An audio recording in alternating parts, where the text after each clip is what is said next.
All right, today we're going to learn how to find the missing angle. How many degrees are in angle A and how many degrees are in angle B.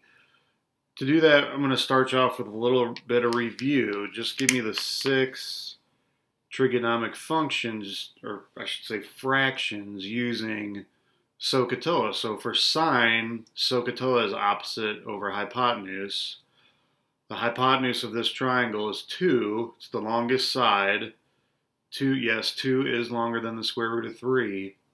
The square root of 4 is 2, so the square root of 3 must be less than 2. All right, so 2 is the longest side. It's also the side that's not being used to make the right angle. It's across the triangle from the right angle. So that's another way to figure out that it's the hypotenuse if you can't tell which side is longer. All right, so what's opposite of A? Is it 1 or is it the square root of 3? It's 1. So sine of A is 1/2, cosine square root of 3 over 2, and tangent 1 over square root of 3.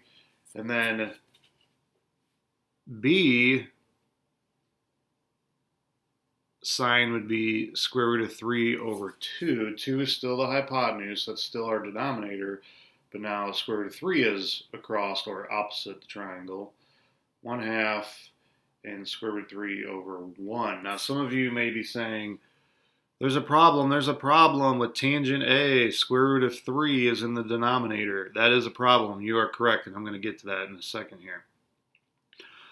All right, this is enough information to take it a step further and figure out what the missing angle is. A is still considered like a variable here. Well, kinda, yeah. So we could figure out what that measure of angle A is and what the measure of angle B is. And we essentially have to say for sine of A, solve for A. And normally when you solve for X or you solve for a variable, you get it all by itself on one side of the equal sign. So that's what you would do here. You would get A all by itself by just moving the sign to the other side. Now, the common mistake is people think that looks like this. 1 over 2 times sine, because let's say it wasn't sine, let's say it was 4a instead of sine a. How would you solve for a? You would divide 4 to the other side and the 4 would go in the denominator, so it makes sense that that's what you would do with sine. However, with sine, cosine, tangent, you can't do that. You can't have sine of nothing. So if you just put the sine down here, it's going to be 2 sine. When you hit sine on your calculator, it's not going to do anything. You have to have a number with it. And 2 times sine is still not going to do anything. So what you do is you use basically exponent rules, which would say that, here's an exponent rule. You guys remember your negative exponents? If you have 1 over x squared, it's the same thing as x to the negative 2. If you want to take something in the denominator with an exponent, you can move it up to the numerator and it becomes a negative exponent. Maybe that rings a bell. If not, you just have to believe me, you can do that.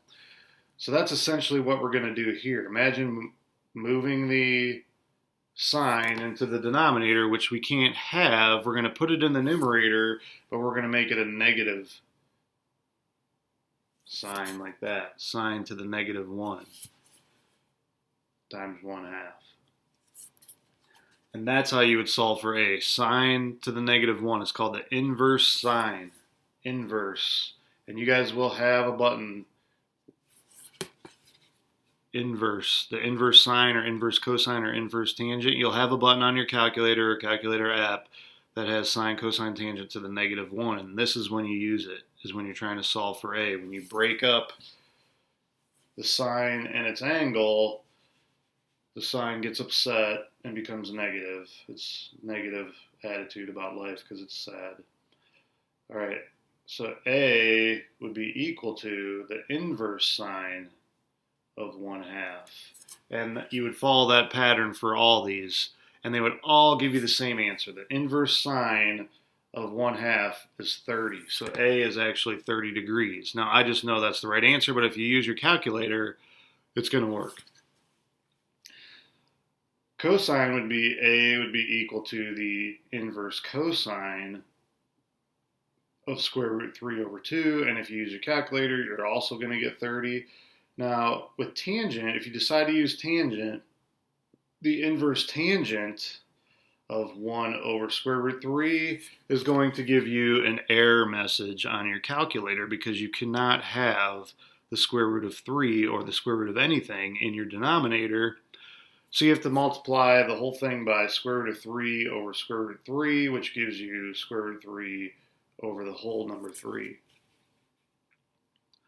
Remember, this was the lesson, I think, from last Thursday, how to get rid of a square root in the denominator. You multiply whatever that square root is by 1, but instead of 1, you use the same numerator and denominator, and it has to be that square root.